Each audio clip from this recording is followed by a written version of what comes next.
Over the last several years, Rebellion has become a reliable studio that provides quality games that are very fun. If you have watched any of my prior videos, then you've probably heard me mention something about the Sniper Elite series. I love these games. Each one is better than the last one, and their fourth entry is their most polished and expansive game. You are guaranteed to have a good time with any of the entries from Sniper Elite, but Sniper Elite 4 is the cream of the crop when it comes to Rebellion. Loads of replay value with large levels that can be tackled in many different ways, that are both engaging in co-op and in single player. The Sniper Elite games are mostly taken seriously, but there is some nice humor that comes from the gameplay and the X-ray camera. Their Zombie Army trilogy is where you see the developers dabble a bit more on focusing on silly, camp, and fun. Like many game series, Rebellion wanted to cash in on the popularity of the zombies craze, and they succeeded with these Zombie Army games. They take the framework and levels of the Sniper Elite games and replace your opposition with different variations of the undead to fight. These are really enjoyable games and are games that are best played in co-op. My only issue with the Zombie Army trilogy was that it uses the older model of the Sniper Elite games. So the shooting, besides the sniping, won't really feel as solid as it does in Sniper Elite 4. These shooting mechanics were better in their treasure hunting co-op game Strange Brigade.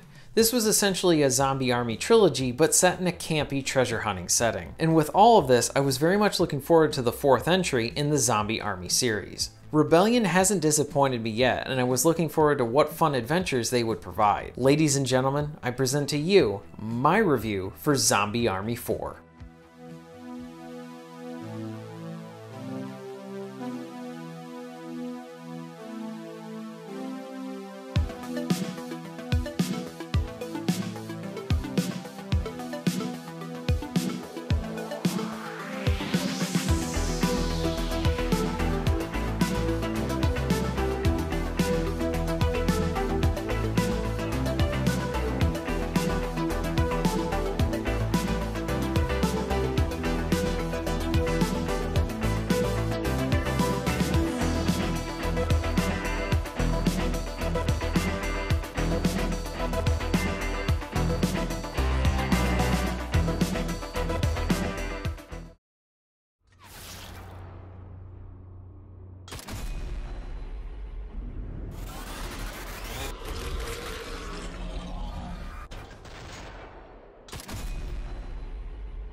One thing that I enjoyed while playing many of Rebellion's games is how their third-person shooting mechanics have improved over the years. The sniping in the Sniper Elite games always felt good and they were great, but when you were firing a pistol or a machine gun, there was a stiffness to it. You felt like you were in less control of the weapons and the aiming felt off. This was not the case with many of their recent titles, and Zombie Army 4 has solid third-person shooting. Aiming and firing your weapons feels good. You get a decent variety of weapons to use from a handful of sniper rifles, machine guns, shotguns, and pistols.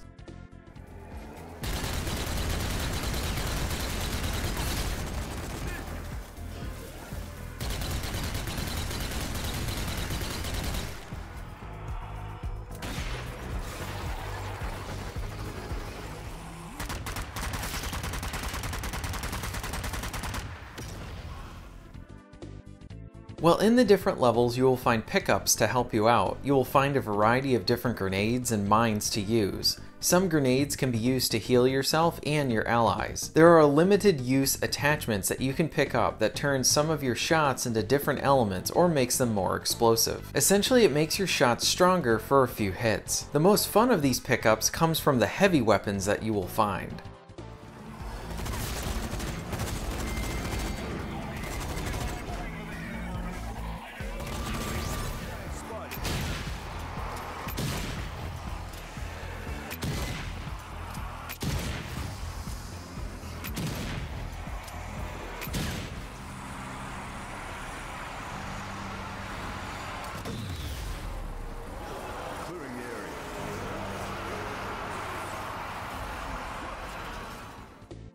Either through large crates or from fighting some of the heavy enemies, you will get these heavy weapons to use. You get a very powerful shotgun, a rocket launcher, and a heavy machine gun.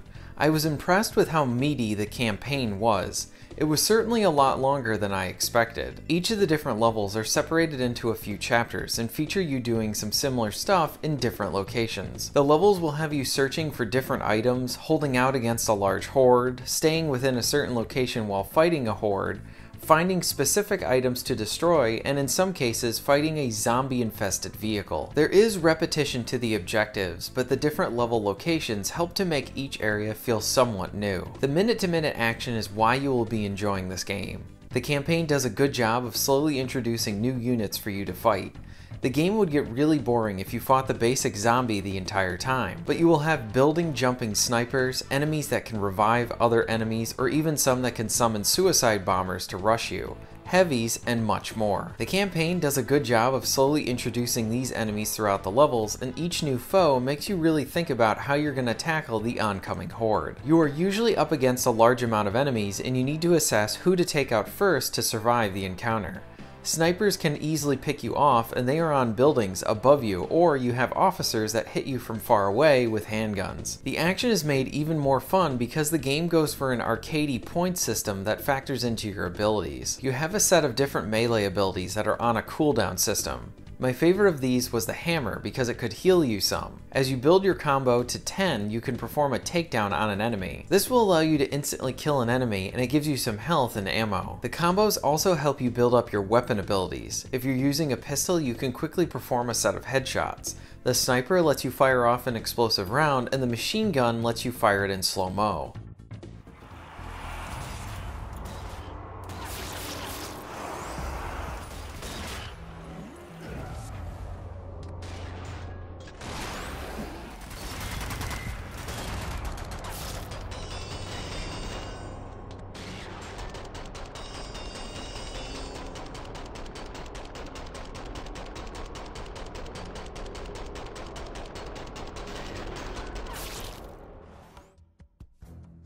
You will want to try and build up your combo because it helps you with your abilities along with contributing to your score, which is also your experience points. As you level up, you will earn new perks that you can slot. These perks range from giving you more health and ammo to providing more health regeneration, increasing your combo, and more. Once you hit level 35, you can have 5 perks equipped at once, but you will continually earn new perks beyond that level. You can also upgrade these perks through doing different specific things within levels. Weapons can also be upgraded with upgrade kits that you will find. Once you have all the upgrades for a weapon, you can then grind out to earn the mastery of that weapon, which allows you to earn a skin that will improve the firepower for that weapon. Each of the levels features some collectibles to find, and these will contribute to giving you more upgrades and unlocking some perks. The arcadey point system and progression is very addictive. One thing I didn't mind was how the game didn't really focus on character development or really having much of a story. There is a story of somewhat that ties everything together, and it's appropriately video gamey and provides a great excuse to go on this adventure. I am happy that the developer decided to just focus on the gameplay, and the satisfying X-ray camera returns with gory results.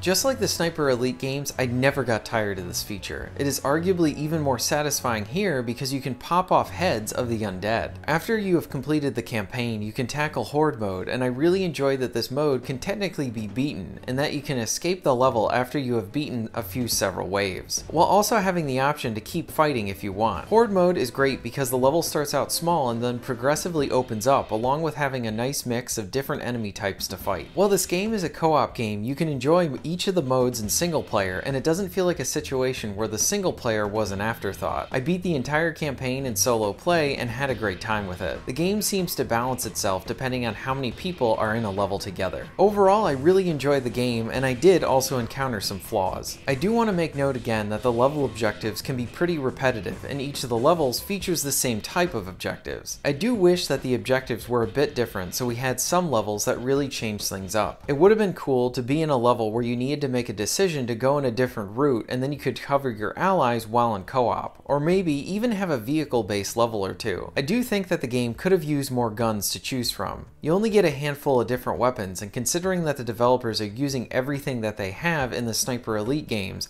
many of those weapons are absent. I also want to mention the soundtrack. I both enjoyed the soundtrack and found it to be repetitive. The songs that do play are pretty good and help to fuel the action. The problem with the soundtrack is the limited number of tracks. While the tracks are good, you are going to be hearing them a lot. Here are a few tracks from the game.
Overall, Zombie Army 4 is a solid third-person shooter. The campaign is pretty lengthy and the Horde mode is a lot of fun. The controls and action feel good. I really like how the X-ray camera is used, and I like how you can blow off heads with many of your shots. The game is both fun in single player and in co-op, and it doesn't feel like the single player was an afterthought. While the level objectives do get repetitive, the different levels, enemy variety, and progression kept the action engaging. I highly recommend this title.